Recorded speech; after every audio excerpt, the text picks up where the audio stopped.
All I can say is AEW Revolution. Follow that, you fucks. Ladies and gentlemen, my lips are a little bit yellow. I ate some Doritos.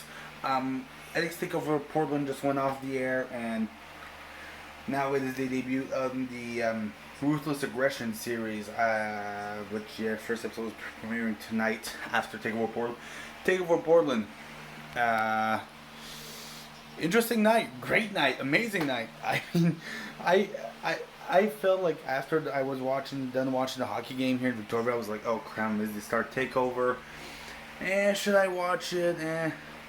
I don't know. And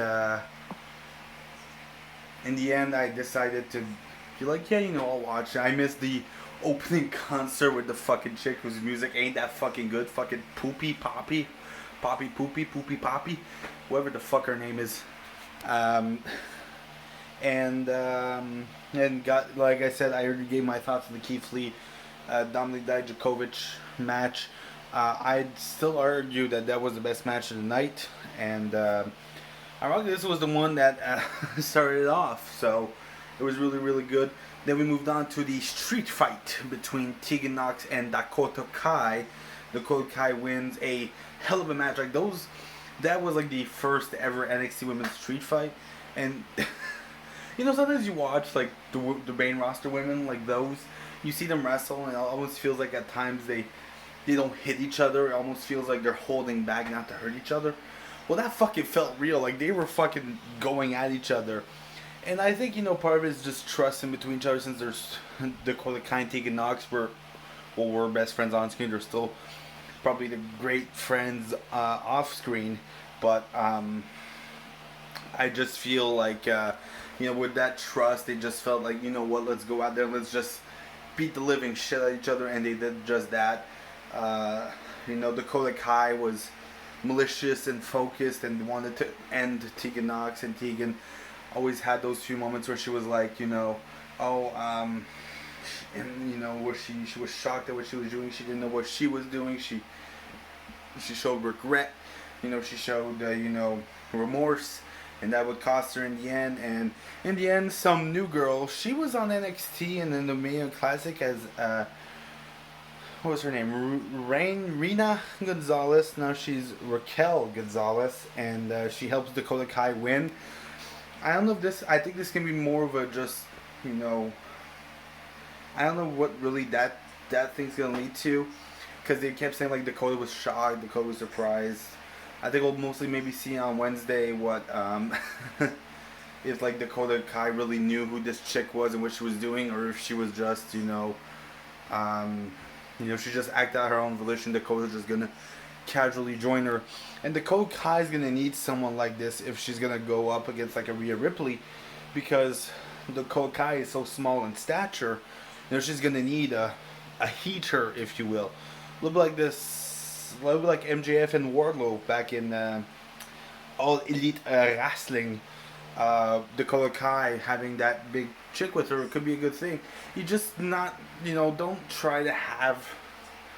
I guess she could be in a good role like a Tamina role, but don't have her be like in a Nia Jax role where she starts talking and having personality, whatever. Have her be the silent type, because when you get these big women, these imposing women, and you start having them talking them personalities like Nia Jax, you get shit like Nia Jax. So have her be the silent type, the silent guardian and heater for Dakota Kai, and you're in business. So following that match was Finn Balor versus Johnny Gargano. Another amazing match. Finn since returning to NXT, he's found his motivation, I guess, would be the best thing.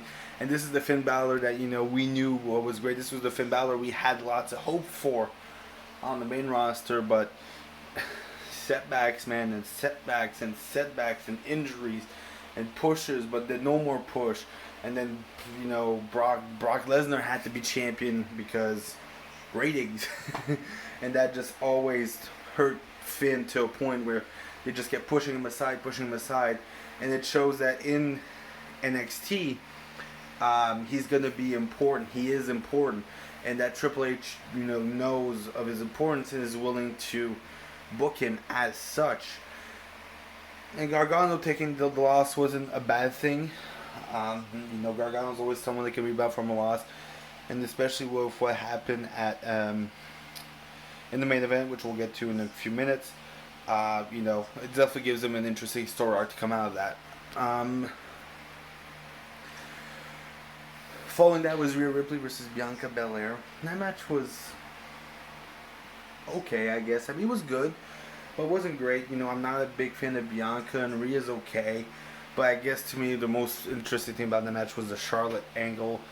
And Charlotte, after Rhea Ripley were retained, came in, attacked Rhea, declared that she was going to face her at WrestleMania. A natural selection, tossed Bianca into the stairs, and then walked off. So she invaded the black and gold brand and decided to send a message. And we have our second match, I guess, for WrestleMania made official now. So it'll be interesting to see where that goes from there, but the match was good. Followed then by the tag team match, the Broserweights, your new tag champions. I was a little bit shocked by that. I guess maybe the the little rumors of Matt Riddle having backstage heat. I thought, oh, maybe they'll do something where they won't have them win and he won't win the gold because he's got that heat, brother. But turns out the only he needed was to stay hot in the winter, as he wins along with Pete Dunne, and it took Undisputed Era's last gold away from him. Well, second to last gold before Cole. It was a really, really great match, and congrats to Matt Riddle, his first NXT title. Pete Dunne finally gets another belt back after almost a year without gold, which was an interesting year because we were so used to having Dunne having gold that then he doesn't have gold. You're a little bit shocked by it. So it was interesting, but a really, really good match. I'd say third best match tonight. If I had to go for order, I'd go the kickoff match, Lee versus Dijakovic, followed by the tag match, Knox and Kai, Finn and Johnny, and then the main event. But all these matches were great, and especially the main event. The main event was really, really good. Ciampa and Gargano were really, really good. They were great even, but there were a few moments when the match was a little bit slow, but it wasn't a bad thing. Hey, Becky Lynch. Becky Lynch on Ruthless Aggression. And I had to shout out Inland Storm. See, Becky Lynch, the man on the Ruthless Aggression stuff. She knows what she's talking about because she's got that Ruthless Aggression. Alright, anyways, time for me to stop being a dork and finish this review. Adam Cole versus Tommaso Ciampa was a really great match. Great moments. They told a great story. Of course, Undisputed Era tried to get involved. And of course, the surprising part was the whole Gargano thing. Gargano comes out trying to cheer. He's like cheering on Ciampa. Then Ciampa tries to go for the title. Gargano takes it away from him. Looks at it and then hits Ciampa in the head with it. Knocks Ciampa out. Cole just falls into the cover. 1, 2, 3. And Undisputed Era has still one more gold in their hands, but for now. And Gargano, as Simon just texted me, it was poetic justice for Ciampa, which is interesting. I mean, it does pose a question. If does that really make Gargano heel, or is it just him getting poetic justice?